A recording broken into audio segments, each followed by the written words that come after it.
ఆసిని hi చెప్పు.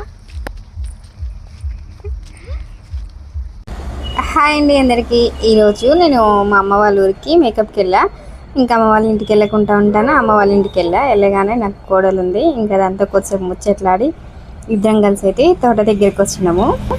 తోటలో సపోటా పండ్లు ఉన్నాయి. సపోటా పండ్లు కోసుకుందామని చెప్పేసి తోట దగ్గరికి అయితే వచ్చినాము. ఇంకా ఆమెను ఒక దగ్గర కూర్చోబెట్టి నేను వెళ్ళి కొంచెం లడ్డు ఉన్న కాయలు అయితే కోసుకొని కవర్లో పెట్టేసుకున్నా. ఇంకా తనేమో పక్కకు నిల్చొని ఉంది. ఇంకా చెట్టు దగ్గరికి వస్తే ఆ పొదల దగ్గర కొంచెం గంభీరంగా ఉంది, వద్దులే అని చెప్పేసి ఆమె కొంచెం దూరంలో ఉంచి నేనైతే కోసిన. నాకైతే ఇక్కడ వెళ్ళాకైతే మంచి వాసన వచ్చింది. అదేం వాసన అంటే చూపిస్తా చూడండి. మామిడి చెట్లకు వస్తుంది కదా పూత, ఆ పూత వాసన ఎంత బాగుందంటే మంచి కమ్మటి వాసన వస్తుంది. అసలు పీల్చుకుంటుంటే అయితే మస్తు అనిపిస్తుంది. నాకైతే మస్తు నచ్చింది.